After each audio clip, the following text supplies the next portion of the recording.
오늘은 요셉의 이야기를 살펴보려고 합니다. 요셉의 이야기는 꿈을 꾼 사람으로 잘 알려져 있는데요.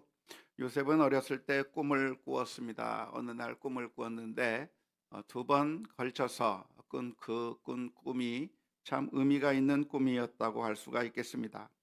밭에서 곡식단을 묶었는데 형들이 묶은 단들이 요셉이 묶은 단 주위에 둘러서서 그 요셉이 묶은 단을 향해서 절하는 꿈을 꾸게 된 것이죠. 아마 기분 좋은 꿈이었을 것 같다고 생각이 들어요. 다시 꿈을 꾸었는데 이번에는 해와 달과 열한 별이 요셉을 향해서 둘러서서 또 절하는 그런 꿈을 꾸었습니다. 그 꿈의 의미는 누가 설명하지 않아도 다 알만한 그런 내용이었던 것 같아요. 당장 그 형들이나 그 아버지나 그 꿈의 의미를 다 간파했습니다. 요셉이 아주 뛰어난 사람이 될 것이고 위대한 사람이 될 것이고 형들도 그 앞에 절하게 될 것이다. 심지어 부모들도 그 앞에 절하게 될 거라고 하는 그런 엄청난 꿈을 꾸게 된 것입니다. 하지만 그 꿈이 당장 이루어지지 않았어요. 오히려 요셉이 걸어갔던 길은 정말 비참한 인생을 살 수밖에 없는 그 길로 가게 된 것입니다. 하나님의 계시를 나타내는 요셉이 어떠한 사람이 될 것이라고 하는 것을 드러내주는 꿈이 아니라 개꿈일 수밖에 없는 것 같은 그런 일들이 벌어지게 된 것입니다. 형들이 요셉을 죽이려고 했다가 나중에는 미디안 상인에게 팔아버렸는데요. 형들이 그 요셉을 죽이려고 하면서 했던 말이 창세기 37장 20절 말씀 가운데 기록되어 있습니다. 자, 그를 죽여 한 구덩이에 던지고 우리가 말하기를 악한 짐승이 그를 잡아 먹었다 하자. 그의 꿈이 어떻게 되는지를 우리가 볼 것이니라 하는지라. 형들은 그 꿈을 꾼 이 요셉을 시기하고 질투하면서 이 요셉을 죽여버리자. 그래서 그 꿈이 한낱 개꿈이었다고 하는 것을 증명해내고 싶었어요. 요셉이 도무지 일어설 수 없도록 짓밟아 버리려고 했었던 것이죠. 그 요셉의 꿈이 아무런 의미가 없다고 하는 것을 증명하려고 했지만, 하지만 이런 일로 인해서 결국 역설적으로 그 형들이 요셉을 죽이려고 했다가 미디안 상인들에게 팔아버린 이것이 결국은 요셉으로 하여금 저 강대국, 그 당시에 엄청난 강대국이 되겠죠. 애굽의 총리가 되게 하는 그런데 꼭 필요한 과정으로 형들이 사용이 되었던 것이죠. 역설적인 일이라고 할 수가 있겠습니다. 아기가 태어나기 위해서는 산통이라고 하는 그런 고통을 겪어야 했던 것처럼 요셉이 이렇게 팔려가고 노예가 되기도 하고 또한 억울하게 감옥에 갇히기도 했던 이 모든 일들이 결국에는 이 요셉을 총리로 이끌게 만드는 그런 도구가 되었던 것을 우리가 잘 알 수가 있겠습니다. 요셉의 꿈을 무산시키려 했던 그 형들의 행동이 결국에는 요셉의 꿈을 성취하게 만드는 그런 아주 필연적인 결과를 빚게 된 것이죠. 그래서 나중에 요셉은 그 모든 과정을 생각하면서 이런 고백을 하게 되는 것입니다. 창세기 45장 4절에서 5절 말씀에 이렇게 요셉이 말을 합니다. 요셉이 형들에게 이르되 내게로 가까이 오소서. 그들이 가까이 가니 이르되 나는 당신들의 아우 요셉이니 당신들이 애굽에 판 자라. 당신들이 나를 이곳에 팔았다고 해서 근심하지 마소서, 한탄하지 마소서. 하나님이 생명을 구원하시려고 나를 당신들보다 먼저 보내셨나이다. 형들은 요셉의 꿈을 짓밟아 버리기 위해서, 요셉의 꿈이 개꿈이라고 하는 것을 증명하기 위해서 죽이려고 했고 팔아버리려고 했지만, 그러나 역설적으로 오히려 그 일을 통해서 하나님께서는 그것을 사용하셔서 결국 요셉을 이렇게 높은 위치로 올라가게 했다고 하는 그런 놀라운 고백을 하게 된 것이죠. 요셉이 꿈을 꾸었는데 그 꿈이 개꿈이 아니라 요셉의 인생이 어떠한 인생이 될 것인가를 보여주는 하나님의 계시였다고 하는 것이죠. 그래서 그 요셉이 꾼 그 꿈은 하나님의 은혜 가운데 이루어진 것이고, 하나님의 그 오묘한 섭리 속에서 그 꿈대로 요셉에게 주어졌던 그 꿈대로 요셉이 정말 높은 위치에 올라가게 되고, 아버지도 경배하고 그 형들도 경배하게 되는 그런 결과를 보여주게 되었습니다. 7년 대기근이 벌어지는 상황 가운데서 요셉은 수많은 사람들을 먹이고 살리는 그런 구세주와 같은 인물로 변화되었다고 할 수가 있겠습니다. 이런 요셉의 이야기를 읽으면서 우리는 어떤 영적인 교훈을 얻을 수 있겠습니까?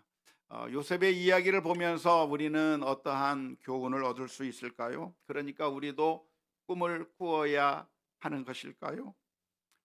온 세상의 리더가 되겠다고 하는 그런 원대한 꿈을 어렸을 때 가지고 그 꿈을 향해서 요셉도 그런 꿈을 가지고 있었는데, 그 꿈을 결국에는 나중에 그 꿈이 허망한 꿈처럼 보였고 정말 말도 안 되는 꿈처럼 보였지만, 결국에 그 꿈이 이루어지는 이 요셉의 이야기를 보면서 우리도 지금 정말 내 모습을 본다고 한다면 별 볼 일 없고, 지금 내 모습은 무엇인가, 실패한 사람 같고, 내 모습이 어떠한 모습인가, 별 볼 일 없는 것 같고, 내 모습은 정말 아무것도 아닌 것처럼 보이는 이 상황에서도 우리가 요셉처럼 꿈을 가지고 정말 엄청난 위대한 인물이 되겠다고 하는 그런 꿈을 가지고 나아간다고 한다면, 결국 그렇게 요셉처럼 위대한 인물이 될 수 있을 것이라고 하는 그런 영적인 교훈을 얻을 수 있을까요?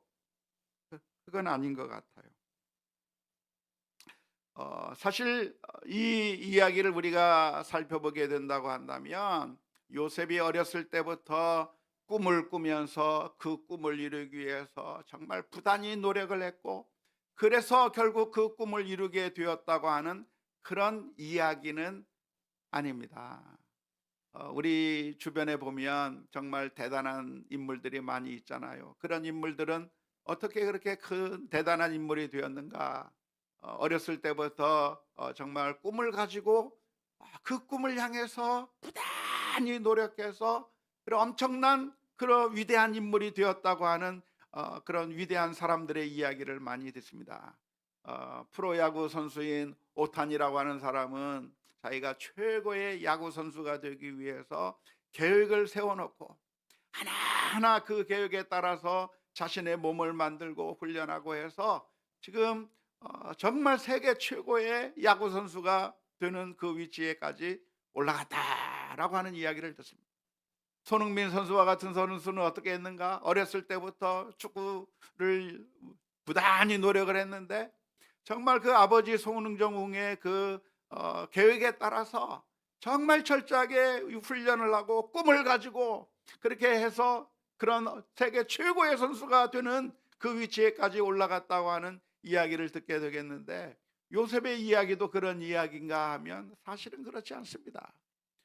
요셉도 정말 이런 오타니 선수와 같이, 손흥민 선수와 같이 어떤 계획을 세워가지고 그래서 그 최고의 위치에 올라간 것이 아니라, 오늘 우리가 이 창세기의 말씀을 읽다 보면 요셉이 꿈을 꾼 것은 자신의 의지를 가지고 꿈을 꾼 게 아니에요. 어느 날 잠을 잤더니 꿈이 꾸어진 겁니다. 자신이 의지를 가지고 그 꿈을 위해서 부단히 노력했던 사람이 아니라 어느 날 꿈을 꾸다 보니까 꿈이 꾸어진 거죠. 자신의 의지와는 상관이 없이 그런 꿈을 꾸게 된 것이고요. 뿐만 아니라 총리가 되기 위해서 요셉은 정말 많은 노력을 하면서, 부단한 노력을 하면서 그 총리의 자리에까지 올라갔느냐 하면 그렇지 않아요. 물론 요셉이 자신에게 주어진 그 위치에서 성실한 삶을 사는 것은 맞습니다. 그가 노예의 신분에 있었던지 아니면 그가 감옥에 갇혔던지 그 상황 가운데서 최선의 노력을 하고 하나님 앞에서 신실한 삶을 살았던 것은 맞지만, 그러나 이 요셉이 자신의 목적을 이루기 위해서 최선의 노력을 했던 것이라고 말할 수가 없어요.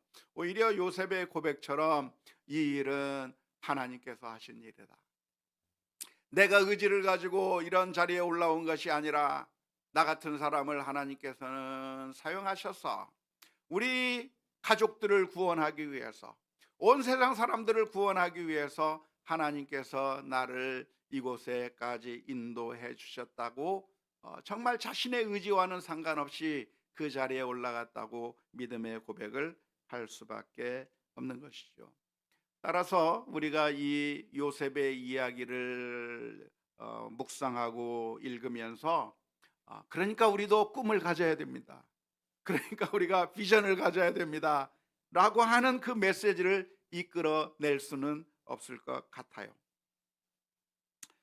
오해하지 마십시오. 그러니까 뭐 꿈을 가질 필요가 없다 그런 얘기가 아닙니다. 꿈을 가져야 합니다. 비전을 가질 필요가 없다고 말씀드리는 거 아닙니다. 물론 비전을 가져야 됩니다. 그리고 그 비전을 위해서 나는 어떠한 삶을 살 것인가, 어떠한 목표를 가지고 살아갈 것인가, 그렇게 계획을 세우는 것은 아주 중요한 것이라고 할 수가 있겠습니다. 하지만 그 교훈을 어디서 찾아낼 수 없는가? 요셉의 이야기에서 찾아낼 수는 없는 것이죠. 요셉의 이야기는 뭐냐? 요셉의 이야기는 자신이 꿈을 가지고 비전을 가지고 노력을 해서 이 위치에까지 올라간 것이 아니라 그것과는 아무 관계가 없는 이야기이기 때문에 그렇습니다. 요셉이 꿈을 꾼 것은 자신이 꿈을 꾸고 싶어서가 아니라 어느 날 갑자기 꿈을 꿨는데, 의지를 가지고 꿈을 꾸나요? 내가 이런 꿈을 꿔야 되겠다?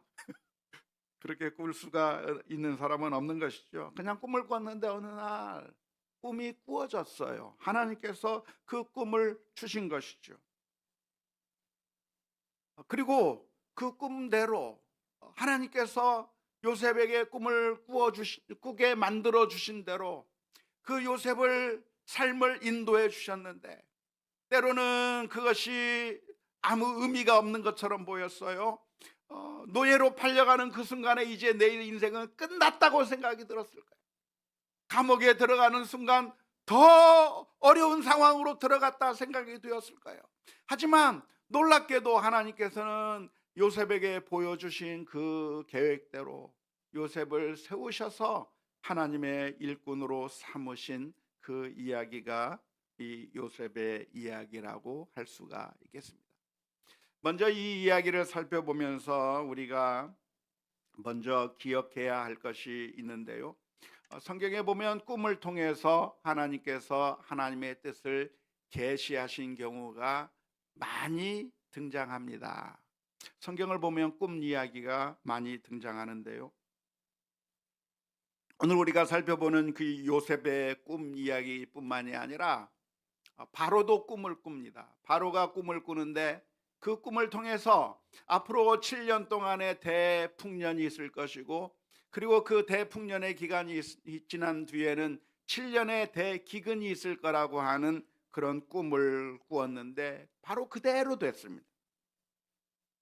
뿐만 아니라 감옥 속에서 요셉은 바로의 관원들을 만나게 되었는데요. 술 맡은 관원장과 그리고 떡 맡은 관원장들이 꿈을 꾸었고 그 꿈대로 그들의 인생이 진행되는 모습을 보여주었습니다.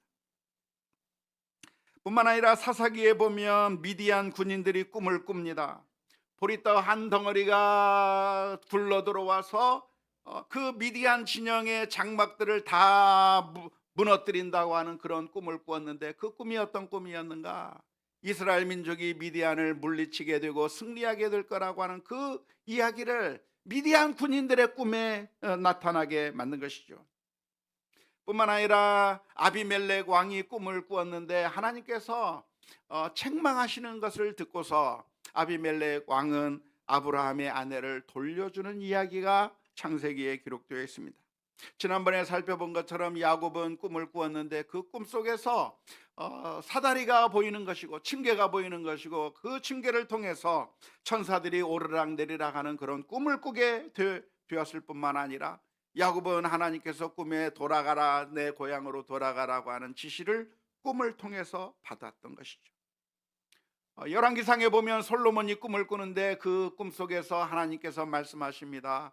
내가 내게 무엇을 주랴 했을 때 꿈속에서 솔로몬은 내게 지혜를 주옵소서 간구했고 그것을 보신 주님께서 솔로몬에게 지혜뿐만이 아니라 부귀와 영광까지도 주었다고 하는 이야기가 기록되어 있습니다.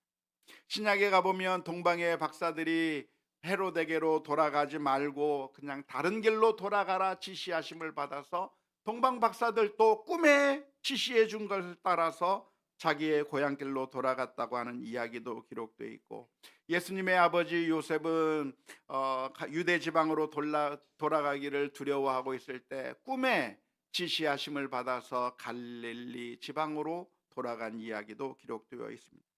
뿐만 아니라 빌라도의 아내는 예수님을 재판하는 그 과정 가운데 꿈에 예수님 때문에 굉장히 고통을 겪는 그런 꿈을 꾸면서 자기 남편에게 예수님에 대해서 상관하지 말라 이런 권면을 하게 되었고요. 바울 사도는 밤에 환상을 통해서 저 아시아 지방에서 전도하는 것이 너무 힘들어지니까 밤에 꿈을 꾸었는데 환상 가운데 마게도냐 청년이 나타나서 마게도냐로 와서 우리를 도우라고 하는 그 지시하심을 받고 그런 계시를 보고 바울 사도의 전도의 방향이 이 소아시아에서 저 유럽으로 건너가게 되는 그런 결정적인 선교의 전환점을 마련했다고 하는 이야기가 성경에 있습니다. 그러니까 성경에 보면 꿈 이야기가 정말 많이 나와요. 정말 많이 나옵니다. 이런 성경 속의 이야기를 보면서 우리들이 생각하기가 쉬운 것이 무엇이냐면, 그러면 우리들이 꾸는 꿈을 통해서도 하나님께서 우리들에게 말씀해 주시지 않을까 생각하기가 쉽습니다. 하나님께서 어떤 하나님이신가? 하나님은 어제나 오늘이나 영원토록 변함이 없으신 하나님이시라고 한다면 그 옛날 꿈을 통해서 수많은 선지자들에게, 그리고 수많은 하나님의 사람들에게, 아니 하나님의 사람들이 아니라 일반 사람들에게조차도 그런 꿈을 통해서 역사하셨던 하나님이라고 한다면, 그러면 오늘날 나에게도, 오늘날 우리 가운데서도 하나님께서 꿈을 통해서 우리에게 말씀해 주시고 우리의 삶을 인도해 주시지 않을까 생각할 수가 있게 되겠는데요. 먼저 단도직입적으로 분명하게 말씀을 드리고 싶은 것은 무엇이냐면, 그러나 오늘 우리가 이 꿈에 의지하고 신앙생활하는 것은 결코 바람직하지 않다고 말씀을 드리겠습니다. 오늘날에는 꿈을 꾸면 그 꿈이 하나님의 계시일 거라고 생각하면서 그 꿈에 따라서 움직이거나 꿈에 따라서 이것이 하나님의 인도하심이라고 생각하지 않는 것이 바람직합니다. 그냥 꿈을 꾸신다고 한다면 어떻게 생각하시면 될까요? 개꿈 꿨구나 생각하시면 될 거예요. 꿈을 꾸면 어떻게 생각하시면 됩니까? 요즘 내가 스트레스 받는 일이 많구나, 내가 이 문제 때문에 신경을 많이 쓰는구나 생각하시면 되는 겁니다. 왜 그럴까요? 예전에는 꿈을 통해서 하나님께서 계시해 주시고 그 꿈을 통해서 미래를 보여주시기도 하셨고 그 꿈을 통해서 하나님의 일을 이루어 가셨는데 왜 오늘날에는 그렇게 생각하면 안 되는 것일까요? 그 이유는 이미 성경이 완성되었기 때문에 그렇습니다. 구약 36권과 신약 27권, 39권과 36권이 아니죠. 39권과 27권 성경이 완성되어 있기 때문에 이제 하나님께서 우리들을 향해서 들려주시고자 하는 그 말씀들이 성경 안에 다 기록되어 있어요. 성경으로 충분하고 성경으로 완성되어 있기 때문에 이제 더 이상의 추가적인 하나님께서 또 다른 계시를 통해서 우리들에게 들려주실 이유가 없는 것이죠. 하나님께서 못하신다고 하는 것이 아니라 그럴 필요가 없는 거예요. 이미 완벽하게 하나님께서 성경을 통해서 우리에게 말씀해 주셨고, 이 계시의 말씀 가운데서 빼거나 더하거나 하지 말라고 말씀해 주셨기 때문에 우리가 신앙생활을 무엇을 중심으로 해서 신앙생활을 해야 되는가? 하나님의 분명한 계시인 하나님의 말씀, 성경 말씀을 중심으로, 성경 중심으로 신앙생활하는 것이 옳은 것이지, 성경이 아닌 다른 어떤 꿈이나 다른 어떤 특별한 계시가 있다고 생각하고 그것을 통해서 우리가 신앙생활하는 것은 굉장히 위험하다고 하는 것을 분명하게 기억할 수 있기를 바랍니다. 우리는 어떻게 신앙생활을 해야 되는가? 성경을 중심으로 해서 신앙생활을 해야 되는 거예요. 성경을 묵상하면서 신앙생활을 해야 되는 거예요. 성경으로 충분하다고 성경은 가르쳐 주고 있는 것이고, 그래서 성경이 아닌 우리가 개인적인 꿈을 꾼다거나 개인적인 경험이나 이런 것들이 보조적인 수단이 될 가능성이 없지는 않겠지만, 그러나 성경이 우선적인 것이고 성경을 중심으로 해서 신앙생활을 해야 하는 것이지, 꿈을 중심으로 해서 신앙생활을 해서는 안 된다고 하는 사실을 먼저 기억할 수 있기를 바랍니다. 오늘날에도 종종 꿈 이야기를 하면서 하나님께서 내게 꿈을 통해서 계시해 주셨다고 말하는 사람이 있다고 한다면, 그런 사람은 굉장히 위험한 사람이라고 하는 것을 기억하셔야 합니다.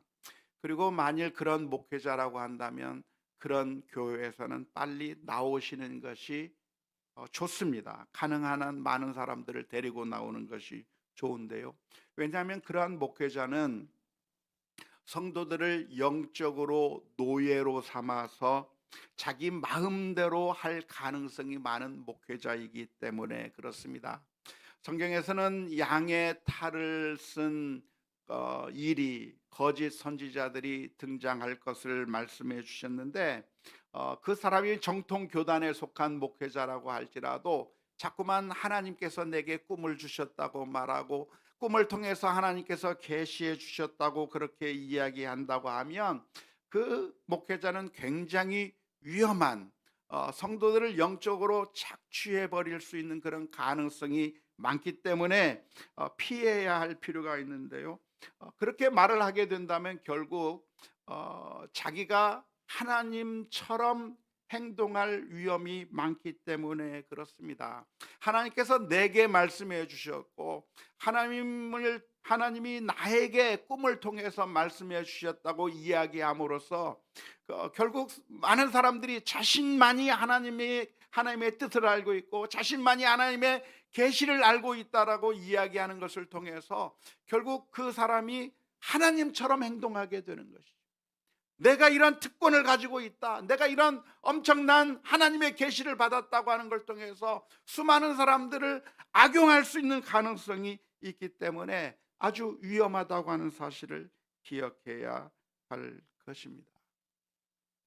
그래서 오늘 우리가 이 요셉의 이야기를 통해서 이 요셉의 이야기를 묵상하면서 우리는 어떠한 교훈을 받을 수 있을까요? 이 요셉의 이야기는 아직 성경이 완성되지 아니했던 시기에 하나님께서 꿈을 통해서 때로는 직접 나타나셔서 말씀해 주시는 일들이 있었는데, 하나님께서는 이 요셉이라고 하는 어린 소년에게 나타나셔서 하나님께서 요셉을 통해서 어떠한 일을 이루어 나가실 것인가를 보여주신 것입니다. 그런데 그 꿈은 아주 놀라운 것이었고 하나님의 계시는 정말 엄청난 것이었습니다. 왜냐하면 그 요셉이라고 하는 사람이 뭐 대단한 사람이냐면 대단한 사람이 아니거든요. 그냥 평범한 우리랑 똑같은 그 요셉에게 어느 날 하나님께서 말씀해 주신 겁니다. 내가 너를 높이겠다, 내가 너를 하나님의 일꾼으로 만드시겠다고 말씀해 주셨습니다. 그리고 그 꿈 이야기를 들은 그 형들은 그것을 무시했어요. 요셉이 그렇게 될 가능성이 전혀 없는 것처럼 보였기 때문에 그런 거죠.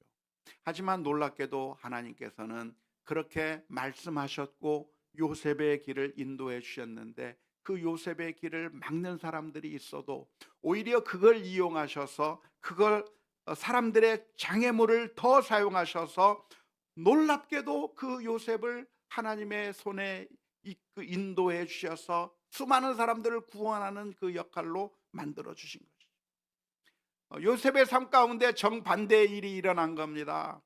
노예로 팔려가게 됐어요. 억울하게 누명을 써서 감옥에 갇히게 됐어요. 꿈을 해석해 주었지만 술 맡은 관원장은 그 이야기를 다 잊어버렸어요. 배신을 당한 거죠. 아무런 소망이 없던 이 요셉에게 놀랍게도 하나님께서는 그 요셉을 애굽의 총리로 세워 주신 것입니다. 요셉이 한 게 아니라 하나님께서 그 요셉을 세워 주신 것이죠. 요셉이 힘들고 어려운 순간에 그 꿈을 기억하고 견디고 그 꿈을 생각하면서 이겨냈을까요? 아니면 꿈은 다 잊어버렸을까요? 요셉이 노예로 팔려갈 때 지금 내가 노예로 팔려가지만 하나님께서 나로 하여금 형들보다 부모보다 더 높은 곳으로 세워주시겠다고 나에게 꿈을 주셨지. 그러니까 그 꿈을 생각하면서 노예로 팔려간 그 상황 가운데서도 그 꿈을 기억하면서 견뎌냈을까요? 감옥에 갇히는 그 순간에 내가 지금 감옥에 갇히만 하나님께서 나를 높이신다고 했다고 하는 그 꿈을 생각하면서 그 꿈 때문에 이 요셉이 견뎌낼 힘을 가지고 있었을까요? 아닐까요? 어떻게 생각하세요? 모릅니다. 성경에는 아무런 말도 기록하고 있지 않기 때문에 모릅니다.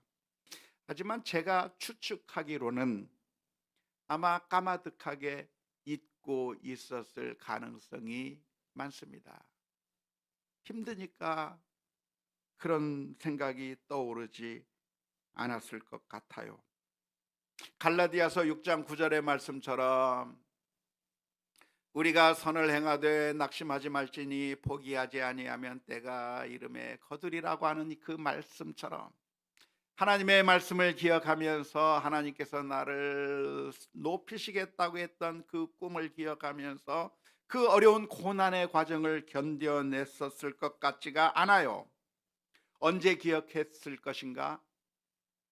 자기가 정말로 높아진 다음에, 총리가 되고 난 다음에 형들이 자기 앞에 절하는 그 모습을 볼 때 그 꿈이 그때서야 생각이 났을 거예요. 어디서 많이 본 장면이에요. 형들이 내 앞에 절하는 그 모습을 보면서 그 옛날 내가 꿈을 꾸었던 그 꿈이 그때서야 비로소 생각을 하게 되었어요. 맞아, 그 옛날 하나님께서 내게 꿈을 주셨는데 그 꿈대로 내가 이렇게 되는구나 라고 하는 것을 그때 생각했을 것이에요. 하나님이 어떤 하나님인가? 하나님은 인생이 아니시니 시건하지 아니하는 하나님. 하나님의 말씀이 맞았구나. 내가 이 자리에 오른 것은 내 힘과 내 능력으로 된 것이 아니라 하나님께서 보여주신 그대로 나를 이곳으로 인도해 주셨구나. 그때서야 그 자리에서 깨닫게 되었을 것 같습니다. 오늘날에는 꿈을 의지하지 말라고 해서 좀 실망하셨습니까? 나도 요셉처럼 그런 꿈을 꾸고 그 꿈을 보면서 살았으면 좋겠는데 그런 꿈을 생각하지 말라고 했으니까 실망이 되십니까? 하지만 실망하지 마십시오. 왜냐하면 하나님께서 요셉에게 꿈을 보여준 그 꿈 이상으로 사실은 하나님께서 우리들에게 약속해 주신 것이 너무나도 많기 때문에 그렇습니다. 성경 말씀 가운데 우리를 향해서 들려주시는 말씀이 있어요. 그게 무슨 말씀이죠? 하나님께서 우리를 사랑하신다는 말씀이에요. 요한복음 3장 16절의 말씀에 하나님이 세상을 이처럼 사랑하사 독생자를 주셨으니 이는 그를 믿는 자마다 멸망하지 않고 영생을 얻게 하려 하십니다. 하나님께서 이 세상을 사랑하셨습니다. 이 세상이 무엇인가 완벽하지 못하고 더럽고 늘 실패하고 늘 자격이 없고 초라한 성적표밖에 내밀 수밖에 없는 우리들을 하나님께서 사랑하셨다고 말씀해 주고, 그 세상이 누구예요? 바로 나예요. 하나님이 누구를 사랑했는가? 바로 나를 사랑하셨다는 거예요. 실패한 나를, 아무런 내놓을 것 없는 나를 하나님께서 우리를 사랑하셔서 하나밖에 없는 그 아들을 십자가에 내어주시기까지 사랑하신 그 하나님의 사랑이 바로 나를 향해서, 우리를 향해서 하나님께서 사랑해 주셨다고 이 성경에 말씀해 주고 계셔요. 로마서 8장 32절의 말씀에 자기 아들을 아끼지 아니하시고 우리 모든 사람을 위하여 내주신 이가 어찌 그 아들과 함께 모든 것을 우리에게 주시지 아니하시겠느냐. 가장 소중한 아들 예수 그리스도까지 내어주신 하나님께서 우리에게 아끼실 것이 뭐가 있어요? 우리에게 주시지 않을 게 뭐가 있어요? 우리를 너무나도 사랑하실 뿐만 아니라 우리에게 주시겠다고 약속해 주신 그 하나님의 약속이 그 옛날 요셉이 꾼 꿈보다도 더 큰 꿈이에요. 요셉이 꾼 꿈보다도 더 확실한 그 약속이고, 하나님께서 저와 여러분들을 사랑해 주신다고 하는 이 놀라운 하나님의 약속을 분명하게 기억할 수 있기를 주님의 이름으로 축원합니다. 요셉은 그것을 잊었기 때문에 아마도 힘들었을 것 같아요. 물론 요셉이 그 노예로 팔려간 그 상황에서도 하나님 앞에서 살았고 하나님께서 나와 함께 하신다고 하는 것을 느꼈을 겁니다. 요셉이 감옥에 갇혔을 때에도 하나님께서 나와 함께 하신다고 하는 그 사실을 느꼈을 것입니다. 하지만 그 힘든 순간에 그 꿈을 기억하지는 아마 못했을 것 같아요. 하지만 우리는 기억해야 합니다. 우리의 인생의 길이라고 하는 것은 무엇인가? 어쩌면 요셉의 길과 비슷하다고 할 수가 있습니다. 우리의 인생이 늘 승승장구하면 얼마나 좋겠어요. 아무런 문제도 없고 늘 승리하고 늘 좋은 일만 있고 늘 행복한 일만 있으면 얼마나 좋겠어요. 하지만 우리의 인생은 언제나 늘 문제투성일 수밖에 없어요. 원했던 것이 실패해버리고 내 인생은 끝난 것인가 생각되는 일들이 있을 겁니다.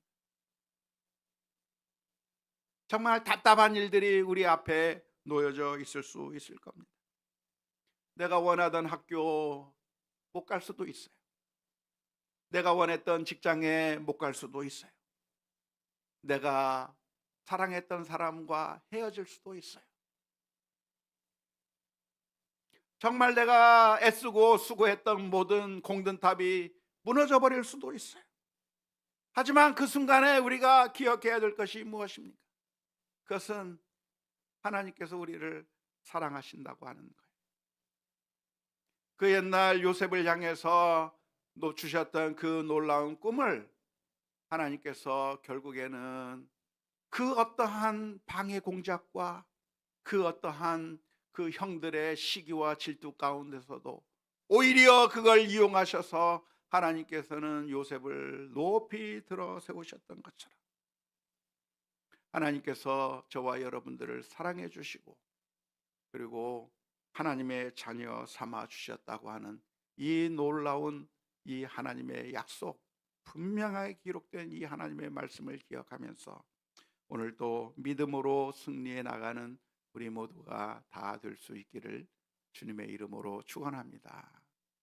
가장 선하신 길로, 가장 완벽한 길로, 우리가 보기에는 망가진 것 같았지만 우리가 보기에는 이건 막다른 골목처럼 보였지만 그 자리가 노예의 자리고 그 자리가 감옥의 자리였기 때문에 아무런 소망이 없는 것처럼 보였지만, 그러나 결국에는 하나님께서 선하신 길로 인도해 주신다고 하는 사실을 기억하면서 믿음으로 승리해 나가는 우리 모두가 다 될 수 있기를 주님의 이름으로 축원합니다.